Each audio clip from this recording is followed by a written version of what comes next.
All right. Merry Christmas, everyone. And happy holidays. Welcome back to another virtual event with Calyptus. And this time you've got me and Cal. We realize we've never actually done an event together. We are both hosts and guests on this one. Thank you all for joining. If you don't know who Calyptus is or what we do, we are Web3's gamified hiring platform, and our mission is to help Web3 professionals land a top job in Web3. And a huge part of that is, of course, education. This is our official 15th Learn-to-Earn cohort, and it is the Christmas edition, hence my lovely background. Cal is almost as nice.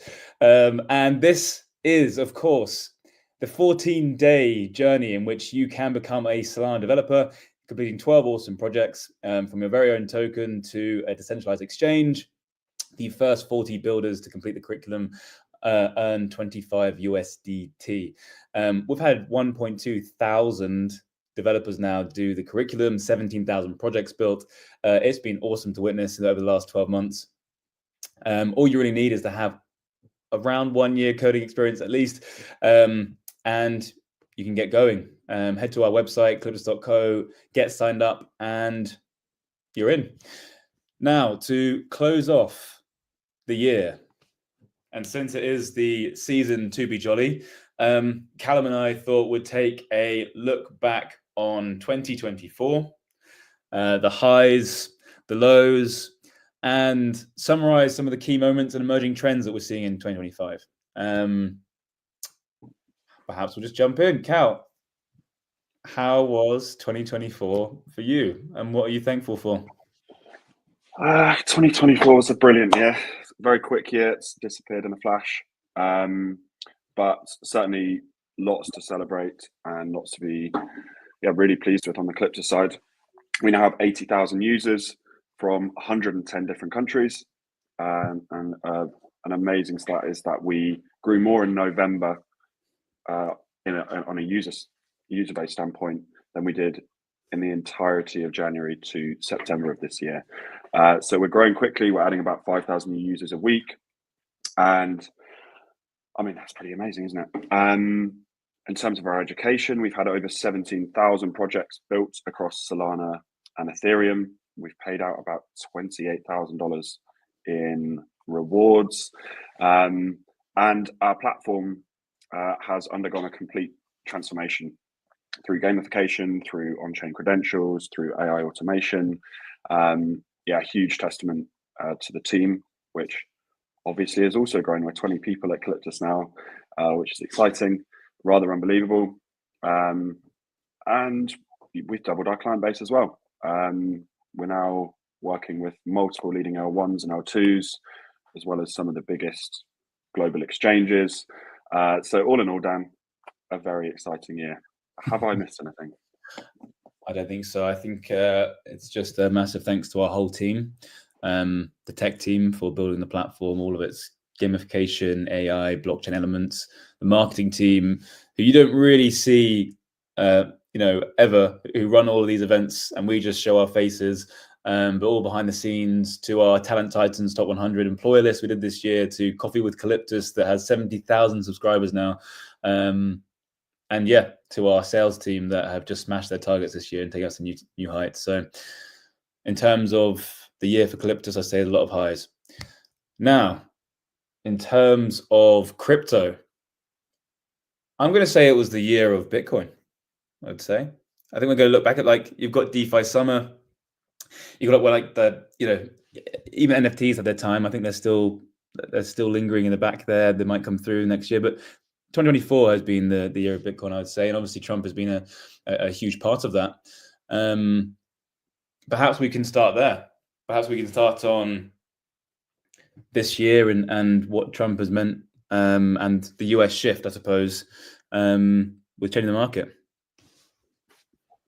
I think it makes sense, Dan. I mean, it kicked off with the ETF being approved, and I think there was a hell of a lot of talk about whether it was going to be buy the rumor, sell the news. Once it launched, what was Bitcoin going to do? And Bitcoin has proved to everyone once again that you just buy and you hold. That's all that's needed. It's been a huge success.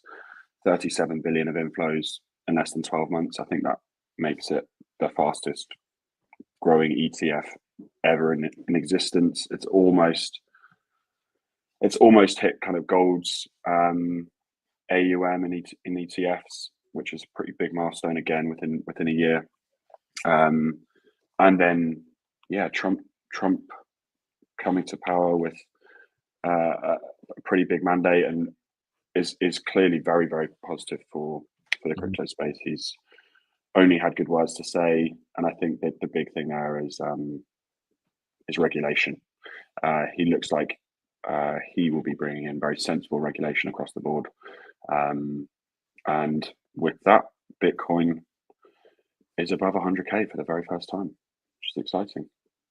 Yeah, I mean, at 100K, I think its market cap is about 1.9 billion right now. Gold is at about 17 billion. So we've got about 10 times to go from here for the gold Bitcoin flippening. But it is already bigger than silver as a market cap, which is insane. One of these real world assets where Bitcoin as a digital asset is now come to this point and being adopted.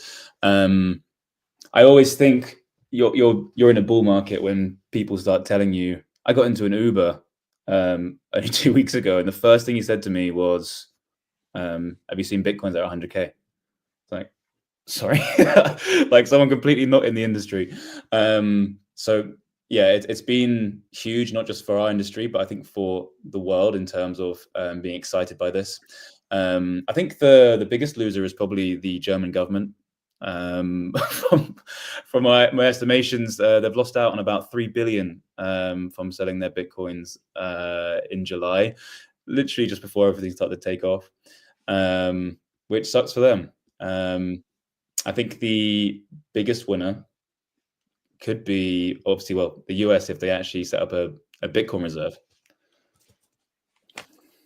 Yeah, I mean, God knows if that's going to happen, but I think you're right. Germany are going to regret selling their Bitcoin if that does indeed happen.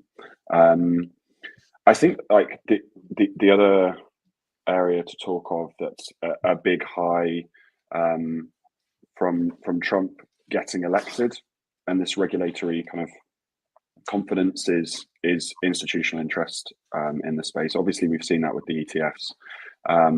We're now starting to see Ripple, Solana ETFs being applied for, and just last week, I think BlackRock came out and very publicly said that everyone should consider having about 2% of their portfolio in Bitcoin. So, the clarity that the market at least thinks is coming and hopefully will be coming post January, definitely a big win for the entirety of the space.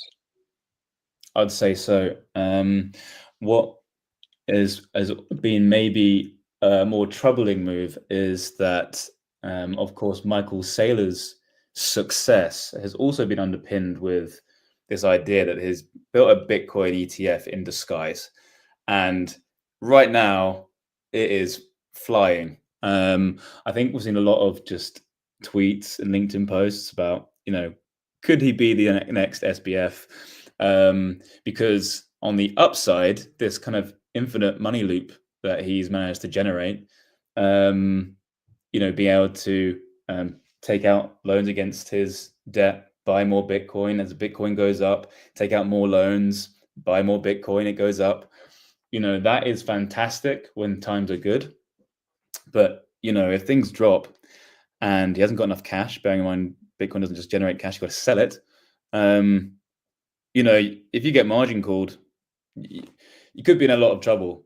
So it's going to be interesting to see what happens in 2025 and whether he pulls it off.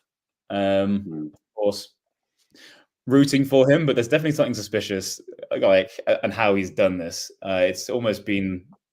It feels too good to be true, doesn't it? It does feel too good to be true. I think a lot of it is through debt, and my understanding is that he can't be margin called because the debt. I don't know, something to do with convertible notes and lots of financial stuff that goes a bit over my head. But yeah, Michael Saylor, savior or villain, we'll probably know in the next couple of years. And yeah, we'll see. Yeah.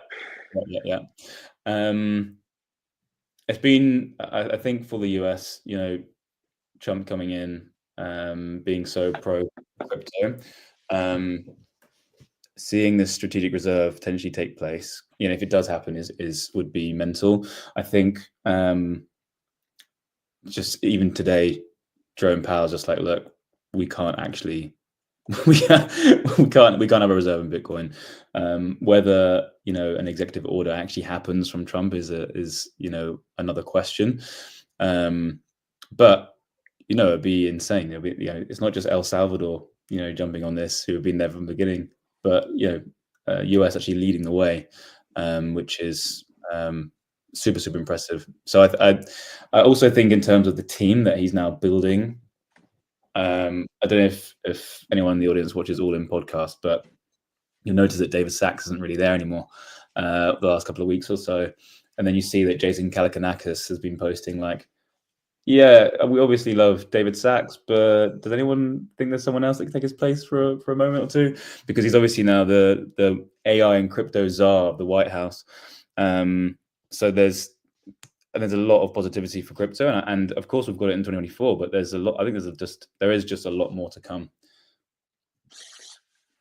What are the highs, Dan? What are the highs of the year other than Fartcoin? Yeah, I mean, some of the meme coins have done incredibly well.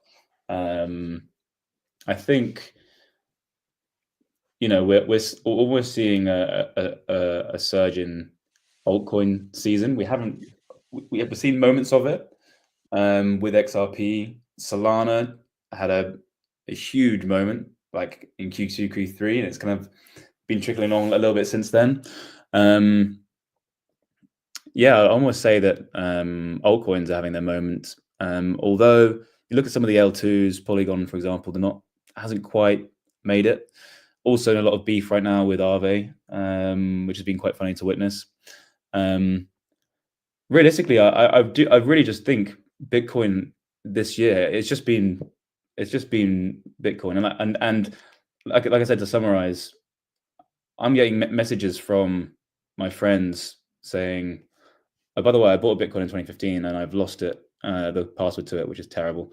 Could you help me get it back? I'm getting voice notes on Instagram from people I haven't spoken for 5 years, being like, how can I buy Bitcoin? I really think it's been the year for Bitcoin. I don't know if you had other wins that you would focus on from this year. It kind of really is standout. I think, yeah, Bitcoin's the big winner. Solana, like the volumes, the meme coins now, the agents being built on Solana base is definitely worth a mention. They've seen a pretty meteoric rise. Again, kind of the AI agent side of things is taking off there with virtual protocol. And I mean, I fully expect next year to see kind of AI and crypto hand in hand in a pretty big way. I'm sure Bitcoin will lead the charge again, but I think these OG DeFi protocols, they're starting to have a bit of a resurgence. Renaissance. Yeah, the DeFi renaissance, and yeah, the AI and crypto will take over, I think, personally. We've got a question here, which is, where do you think crypto will go in 2025? I really think a massive part of this is around the AI crypto thesis. It's white hot right now. As Callum just mentioned there, you have that sort of virtual protocol, which is super interesting because they've been going for quite a few years. Actually, I think it's like 3 or 4 years. And only their pivot a couple of years ago, really towards AI agents, spurred this on, and suddenly just the last few weeks, like maybe a month or two, their market cap has gone into top 20 So it's incredible to see where this trend is going. We're only at the very, very start of it. You look at the likes of AI XBT, which is one of the leading agents that is built on Virtual Protocol, and essentially it condenses like 400 key opinion leaders' thoughts on the whole space across Twitter, and then it condensed them into these kind of digestible sound bites, and it's really incredible analysis. And then if you imagine that, these AI agents, they're all built on the same protocol, they can then start communicating with each other as well. You then got AI agents kind of built with AI agents, and we're at the very, very start of it. And that really has a lot of potential. There's also Pond, if you guys know about Pond. I know the founder. Perfect segue into this question. Will you add AI agents to the course? Listen, there might be some alpha here where we might be building an AI agent course, in January you will find out. This is a perfect segue because we've done Ethereum so far, we've had Solana so far, and this space is really, really growing, and there isn't enough education out there. So watch this space. Give us between 30 and 60 days, and you might find out. But yeah, Pond is a very interesting one because they have built like an AI layer for crypto. What that means is you can build AI applications that is built on on-chain data. So, if you want to build some sort of application that's able to kind of be like a wallet risk scoring tool or like a price estimation tool for pump.fun, you can build AI models, and then it can read this on-chain data and create these tools for you, which is very, very cool. This kind of this convergence, and it's on Base, and it's on, I think, Solana as well at the moment.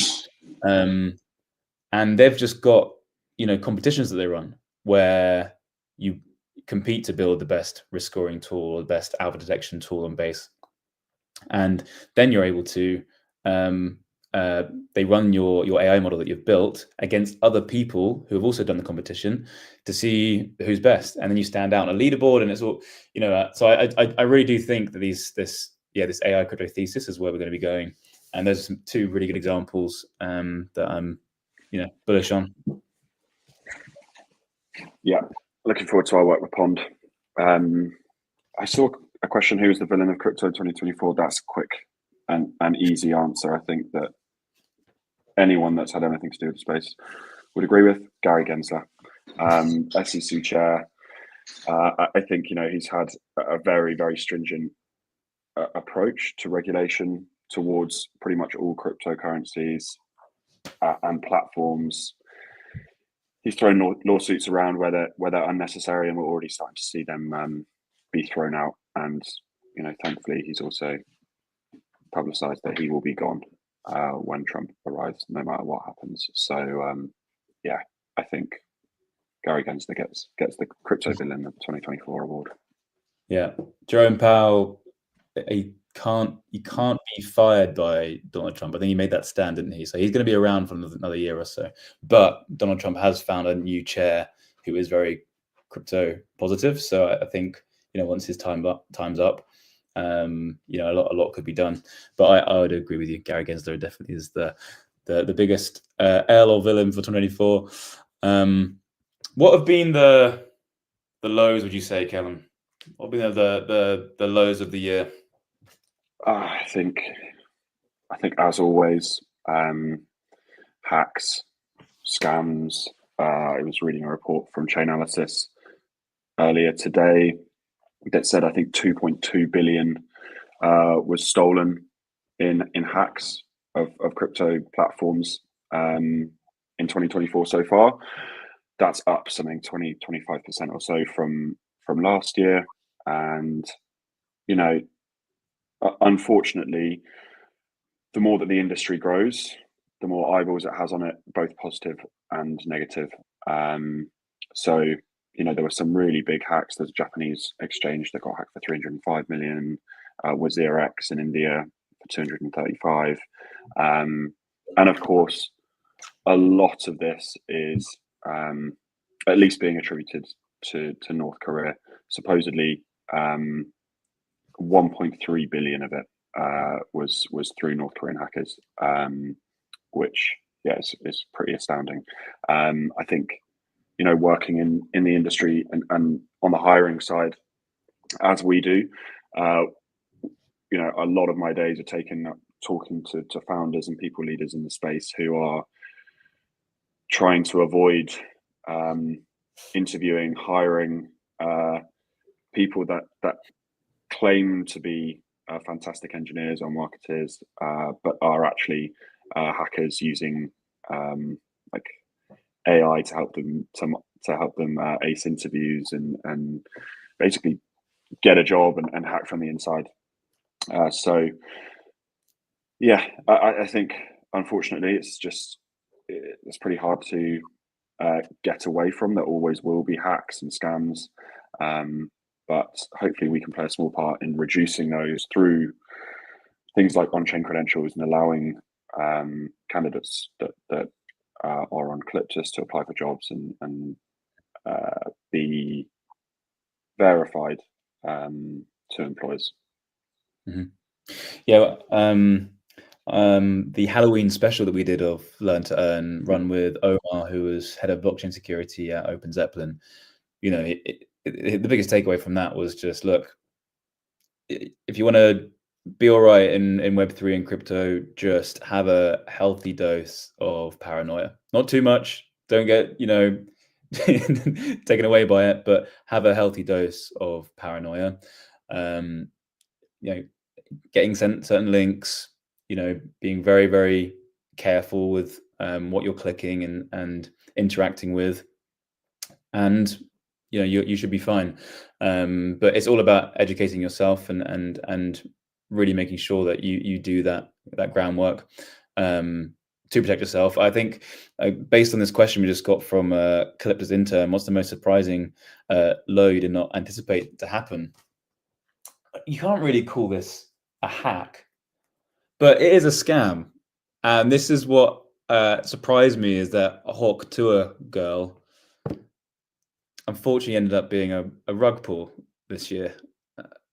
Of all people, who became kind of a cult following, it reaching like 500 million, and then it just got decimated, turned into lost 95% of its value in the blink of an eye. I would say that's the most surprising low. I thought better of her and the whole team, and you've got to think about the other people who have lost a lot of money on that. So I would say it's Hawk Tour. Yeah. I don't want to keep talking about prices, but maybe like Ethereum has surprised me in its relatively lackluster performance as compared to a lot of other top crypto assets. I think still the majority of DeFi, for example, takes place on Ethereum. So it somewhat surprised me. I don't know whether that's a particular low, and I think it will change next year. We've also seen, I think, for the first time, obviously we've spoken about the Bitcoin ETF. There is also an Ethereum ETF. I think last week, for the first time, Ethereum ETF flows, when compared to Bitcoins, were higher for the first time, and that's like accounting for the different market caps. So that, dollar wise there was less, but accounting for the different market caps, more money flowed into Ethereum than Bitcoin, which is interesting, bodes well, and yeah, I think it remains the biggest L1, the most decentralized L1.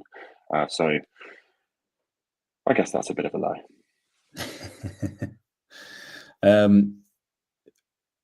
Well, yeah, we're all waiting on Ethereum to kind of do its thing.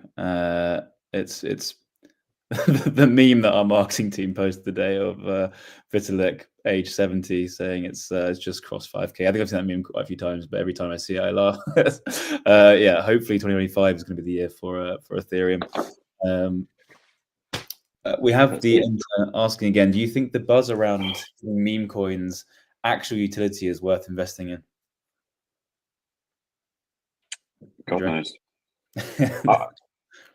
I think, meme coins are all about attention. And if we're talking about utility in terms of kind of reply guys, maybe some of them might do all right if they capture that attention well, if they grow followings, if they can achieve things like getting paid by Twitter or TikTok or any of these social platforms for the content that they're producing. What's cool is that they can post eternally. They will just keep posting. They don't go to sleep.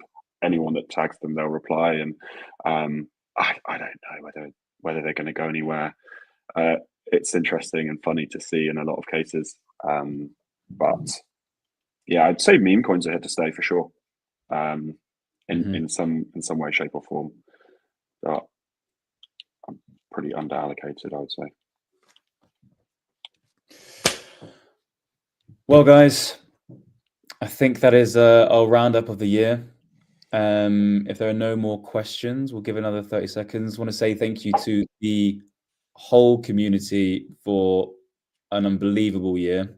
The fact that we managed to do 15 cohorts since, over the last 12, maybe 14 months, but over this last year has just been phenomenal. And we've had 4.9 out of 5 rating across the board, across the 1.2 thousand people who have done this with us. So we've just been astounded by the reception of it, and we want to say thank you for being a part of the community. Stay in our Discord, come to our platform for all the jobs that we're consistently posting, and of course keep joining these events. And as we said, dropping some alpha, there might just be some education around the corner of a different type, maybe AI and crypto in the new year. Guys, thank you so much. Have a good Christmas or happy holidays, and take care. Enjoy your holidays, guys. Thanks for joining. All the best.